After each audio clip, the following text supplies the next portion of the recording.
ఆడపిల్లలు కాదు పారిపోయేది, మగపిల్లలు పారిపోతున్నారు.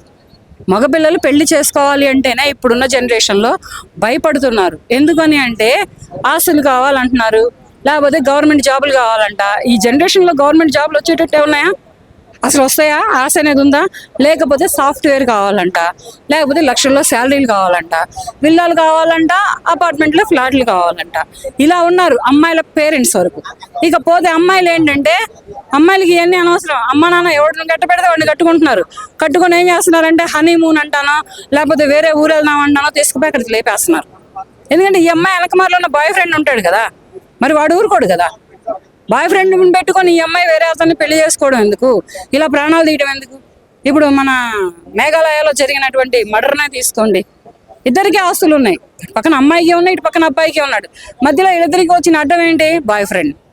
ఈ బాయ్ ఫ్రెండ్ని పెట్టి ఉండడం వల్లనే ఈ అమ్మాయి అతని మీదకి అంతటి అఘాయిత్యానికి పాల్పడగలిగింది, అంతటి ధైర్యం చేయగలిగింది, అంతటి సుపారీ ఇవ్వగలిగింది, అంతటి హత్య చేయగలిగిన మహిళగా అమ్మాయి ఘనతను పొందింది. ఇన్ని హక్కులు ఆర్భాటాలన్నీ 150 మందికి ఉండొచ్చు, ఇన్ని ఆస్తిపాస్తులు కావచ్చు ఇవన్నీ. మరి మిగతా 50 మంది అబ్బాయిలు ఏం చేయాలి? వాళ్ళకి పెళ్ళి అవుదా? వాళ్ళ పరిస్థితి ఏంటి అసలు? పెళ్లిళ్ళే చేసుకోవద్దు, ఇక పెళ్ళే వద్దురా బాబు. పెళ్లిళ్ళు చేసుకుంటే మిమ్మల్ని మర్డర్ చేసేస్తారా అయ్యా. అమ్మాయిలు ఇప్పుడు అంత దారుణంగా, అంత భయంకరంగా ఉన్నారు. అమ్మాయిల పేరెంట్స్ అంతకంటే దారుణంగా ఉన్నారు.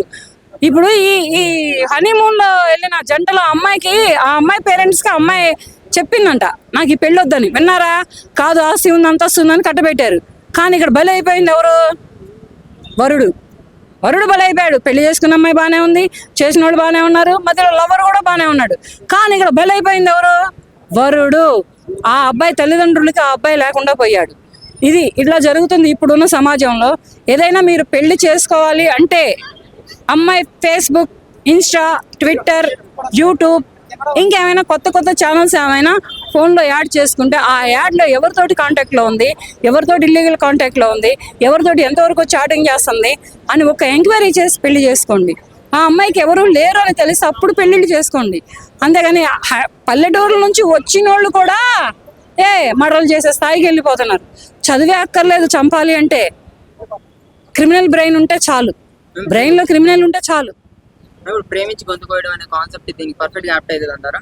పక్కా అయిందిగా, పక్కా. ఎందుకంటే ప్రేమలు అనేవే లేవు. లవ్ మ్యారేజీలు వేస్ట్, లైఫ్ అరేంజ్డ్ మ్యారేజీలు వేస్ట్. ఏదైనా ఉంటే వాడుకున్నామా వదిలేసామా, అబ్బాయిని అమ్మాయి అయినా అమ్మాయిని అబ్బాయి అయినా వాడుకున్నామా వదిలేసామా అన్నట్టే ఉండాలి. కానీ పెళ్ళిళ్ళు చేసుకొని జీవిత భాగస్వామిగా అబ్బాయిని అమ్మాయి, అమ్మాయిని అబ్బాయి తెచ్చుకున్న వీళ్ళ లైఫ్లో మరణాలే జరుగుతున్నాయి. కానీ ఇక్కడ సంసారాలు అనేవి కానీ, కాపురాలు అనేవి కానీ ఏమీ జరగట్లేదు. చేస్తున్నారు, ఒక 2 నెలలు చేస్తున్నారు, ఎలిగేషన్స్ వస్తున్నాయి, గొడవలు అవుతున్నాయి. 6 నెలలు చేస్తున్నారు, సంవత్సరానికి విడాకులు తీసుకున్నారు, విడిపోతున్నారు. దీనికే లక్షలు పెట్టి ఫంక్షన్ హాల్ మాట్లాడుకుంటున్నారు.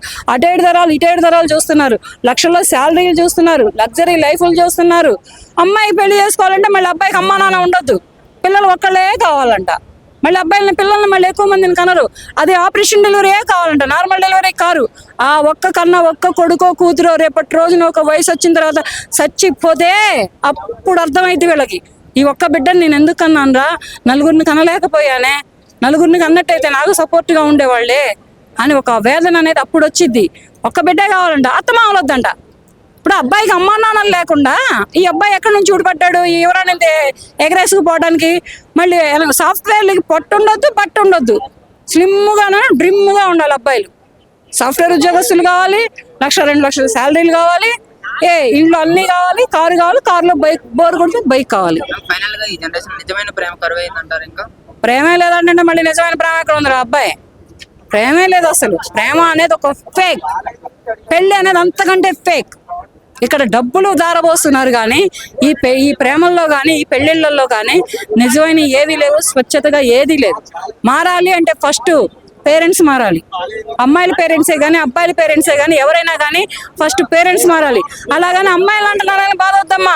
అబ్బాయిల తల్లిదండ్రులు కూడా తక్కువ లేరు, వాళ్ళు కూడా లక్షల్లో కట్నాలు అడుగుతున్నారు. నీకు అమ్మాయి దొరకడమే కష్టంగా ఉంటే నీకు లక్షల్లో కట్నాలు ఎవరిస్తారమ్మా? కట్నాలు ఇచ్చి నీ కొడుకు ఇచ్చి పెళ్లి చేస్తారా? అది కూడా ఆలోచించుకోండి.